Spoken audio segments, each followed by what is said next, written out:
Hey guys, welcome back to another episode of the Garage Game Day Sports Podcast. My name is Louie. I am your host as always. We're talking Eastern Conference Finals today. Preview, matchup to watch, X Factors, and our official predictions for the Boston Celtics against the Miami Heat. As you can tell, I'm still sporting my Spurs gear. I'm pumped. The Spurs win the Wemby sweepstakes, baby. We secured the right to draft the number one or to have the number one draft pick, which is widely speculated to be French phenom Victor Wembanyama. So let me enjoy this. All that tanking was worth it, and hopefully the Spurs are on the up and up in the coming seasons. So we're talking the Eastern Conference Finals. Celtics, Heat, the second-seeded Boston Celtics, the 8th-seed Miami Heat. Celtics played with their food a little bit in the first round over the Atlanta Hawks. They won that series in 6 games, but we saw some lapses, some stretches that they weren't really focused, and they let Atlanta a little bit into the series before putting away the Hawks in 6 games. They had lapses in that series and also in the beginning of the Philly series. We saw the Sixers frustrate the Celtics.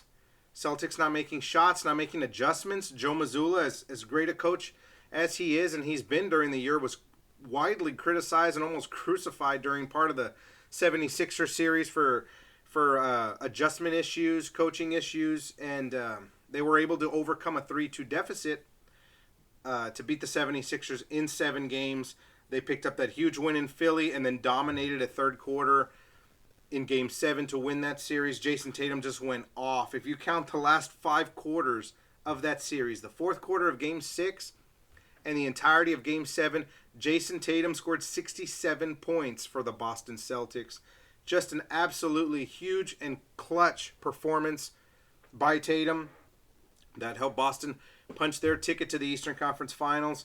The Miami Heat, on the other hand, had to go by way of the play-in tournament. They actually lost to the Atlanta Hawks in the 7-8 matchup, had to play an elimination game, and was actually trailing deep in the fourth quarter of that game against the Chicago Bulls before coming back, winning that game by double digits, then used that momentum to roll into the Milwaukee series, a physical series.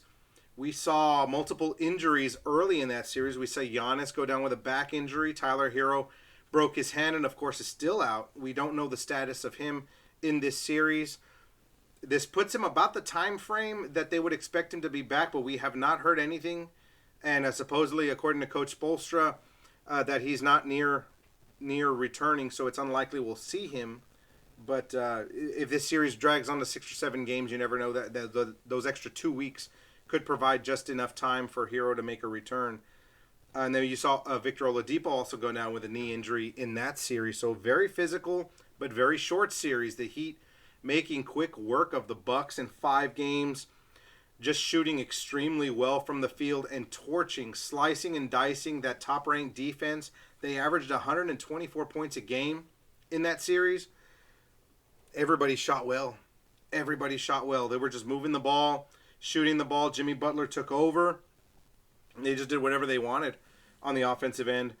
And then that brings us to the Knicks series, the conference semifinals. They beat the Knicks in 6 games. Jalen Brunson went off for the Knicks. He had himself a playoff performance across the 2 rounds that they were in.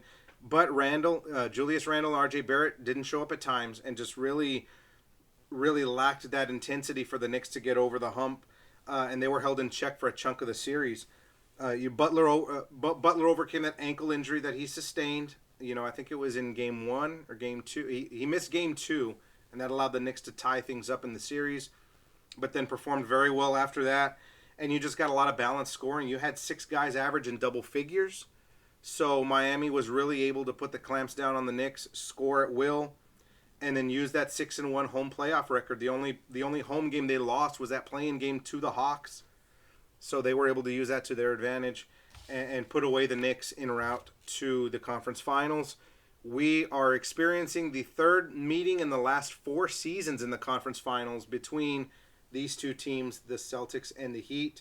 The only year they didn't make it was in 21, where we had the Bucks and Hawks make the Eastern Finals, and the Bucks ended up winning the NBA Finals that year. But the Heat and Celtics, no strangers to each other. Definitely a rematch of the bubble. Just like the Lakers-Nuggets series is a rematch of the bubble. So a lot of familiarity here, but a lot of different rotational pieces. You've got Max Strus, who wasn't there in the bubble. You got Caleb Martin, who wasn't there in the bubble. I believe Grant Williams, I don't think, was there. So you've got some new pieces. And, of course, Joe Mazzulla wasn't there as a Celtics head coach. So a lot of new pieces. And, of course, we don't know the health of Tyler Hero. We know he's out 4 to 6 weeks. Victor Oladipo with that knee, not returning for the playoffs, no matter how long they're in. So we don't know Tyler Hero's status, but it's looking like it's unlikely. So other players are going to have to step up in his absence like they have been the first 2 rounds. I want to talk X factors for this series. I'll start with the Heat. Give me Caleb Martin, an X factor for the Miami Heat. He's probably going to be who Eric Spoelstra goes to guard Jason Tatum and Jaylen Brown, off the bench. Someone who will sub in and take one of them, because you figure Gabe Vincent, Max Strus, maybe Jimmy Butler, at times will want to take Tatum or Brown. But I think you bring Caleb Martin off the bench. He immediately draws one of them defensively. You use his size and athleticism to try and slow them down. You're of course not gonna shut them down completely, but the best you can do is contain them. And I think Spoelstra will deploy Caleb Martin to do that. I think you don't have to sacrifice a ton offensively to do that. He gives you scoring, so it's not like you're sacrificing offense to bring in defense. He can give you points. He's averaged double figures in the last 2 series, points-wise. He shot over 50% 3 times in the Knicks series and double figures 3 times in the Knicks series. So if he can disrupt or slow down Tatum or Brown, I think that will force Spoelstra to force Mazzulla into adjustments. And I think that's a clear advantage for the Heat. They've got an advantage coaching-wise, so he's definitely going to want to throw different guys at Tatum and Brown, and even Bam Adebayo too down low. Force the action, force adjustments for Mazzulla. This is going to be a chess match, and really try and get the Celtics to play to the Heat's strengths and also play away from Boston's strengths. So I look for Caleb Martin to be a huge X factor here in this series for the Heat. For my X factor for the Celtics, I'm looking at Al Horford. I know the wily veteran. He seems to always be around playoff time, and it seems like he's been around for ages and ages, but averaging over 30 minutes a game in the playoffs. He's likely going to drop Bam defensively for stretches of this game. I look for Robert Williams, the Time Lord, to draw him defensively also, and then maybe you get a dose of Grant Williams. I think Grant Williams probably sees more action in this series than he has the first 2 rounds. But just the wily veteran, the experience of Horford, he can shoot 3, so he can wander Bam out into the 3-point lane. That'll help space out, the defenders on the paint and open things up for Tatum, Brown, Derek White, Smart, those guys to operate in the paint. And then also rebounding. He can gobble up rebounds. So I just think he's very key to this series for Boston. Defensively for Bam, but also offensively because of what he can do and how he can space the floor. So I think Caleb Martin and Al Horford are my 2 X factors for this series. If you're not counting Jason Tatum, Jaylen Brown, Bam Adebayo, Jimmy Butler. So, of course, taking those 4 off the board, your top 2 players from each side, anybody else is fair game. Give me Caleb Martin and give me Al Horford. I want to talk about Jason Tatum for a minute. We saw him dominate, the last 5 quarters of the Philly series, but he is prone to lapses. We saw that in the Hawks series. We saw that in the Philly series. Prior to that huge 4th quarter in Game 6, he shot brick after brick after brick in the first 3 quarters. And he was on the verge of having, a meltdown of a Game 6, and you're talking Philly probably taking that game and and possibly winning the series before he took over. So he is prone to that inconsistency. And I look for him and Jaylen Brown to just kind of ground themselves. We get more consistency from the Celtics. They're most dangerous when they're consistent. And I think you just take advantage of Max Strus and Gabe Vincent when they are on the floor. You've got that height advantage. Tatum 6'8". You're looking at a 4 to 5 inch, discrepancy when you've got Gabe Vincent or Max Strus. So maybe you try and get some switches. You try and get some things, some open looks and some switches defensively for Tatum. And I think he can exploit that and make some big shots. And then hopefully, maybe it's smooth sailing and maybe he's gotten some of those rough games out of his system.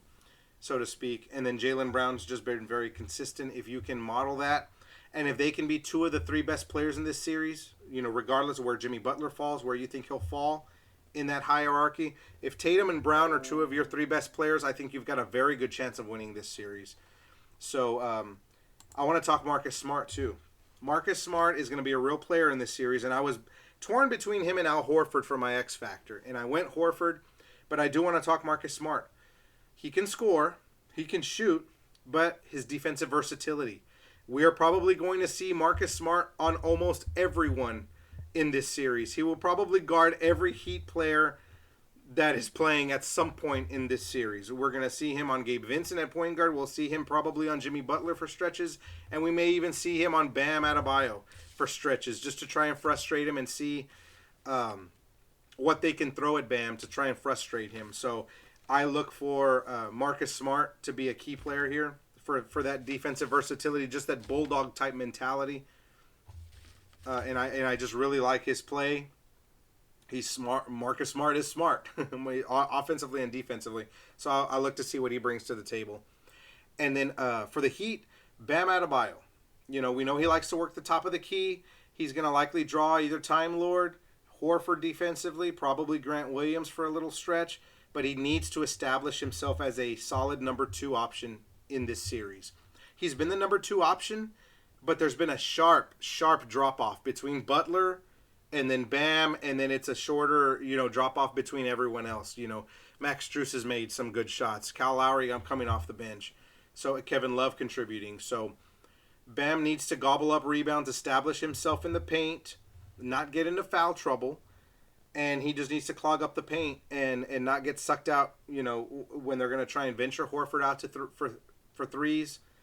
I just think Bam needs to really establish himself and help take over a series because Butler cannot do it all alone. We don't know the ankle injury. I know he's been kind of hobbled by it. Butler has. So Bam needs to step up. The other team, his teammates need to step up and really shoot as well as they have been, which we know they're capable of doing. We saw them do it in Milwaukee. We saw them do it against the Knicks. So I just think Bam needs to get it done. And I think this next person will help him in that phase, and it's going to be Kyle Lowry. I think he'll get extended minutes off the bench. Since that injury, he's come off the bench and he's thrived. He pulls up, he can pull up and shoot. He can get involved in the pick and roll game. But I just think deploying him off the bench and maybe not having him start, but maybe having him close. He can be your closer, in some of these stretches of these close games because I'm sure a lot of these games are going to be close. He'll really prove his worth down the stretch, as a facilitator, as a spot-up shooter, and in the pick-and-roll game. So I look for Bam and Kyle Lowry to do that for the Heat coming down the stretch. My prediction for this series, I'm not so on the fence as I was the Nuggets-Lakers. I was looking at the pros and cons, and I was really, really pulling teeth, when it came to picking a winner of this series. The Celtics, I believe, are going to win this series. I think they just have too much. Depth-wise, I know the Heat have the huge advantage coaching-wise, but give me the Celtics in 6. I just think Butler needs to be at his best for them to win this series. He has to be the best player in this series. Bam needs to establish his dominance down low, points, rebounds, and just his worth down low. He needs to really establish himself and help get Boston into foul trouble. And then Caleb Martin's going to have to slow down either Tatum or Brown. And that's just going to be a lot to ask for the Heat. I just think Boston has too much guard play, shooting ability. I think Tatum and Brown could just either one of them can take over this series, let alone both. And I haven't seen enough from Bam in the playoffs to really put my foot down to pick Miami. I know they have the coaching advantage, but I just think Boston's making a return trip to the finals here. I think they get it done in 6 games. They haven't been all that great at home. I'll give them that. 32-9 during the regular season, but they're only 4-3 at home in the playoffs. They need to protect home court, or else we could be having another discussion. But as of right now, I just like what I see from the Celtics more. They have more depth. The Hero injury and the Oladipo injuries are going to loom large for the Heat. Give me the Celtics in 6 games. So I just think it's still going to be a heck of a series, and it's going to be an awesome series. I can't wait to see these guys duke it out. Give me Boston in 6. Celtics, Nuggets, NBA Finals. This has been another episode of the Garage Game Day Sports Podcast. You know where to find us on all the socials. Twitter, TikTok, YouTube, Spotify, Apple, Google, wherever you get your podcast. Feel free. Drop us a comment. Let us know what you think of the show. We appreciate all and any feedback. I will see you guys next time.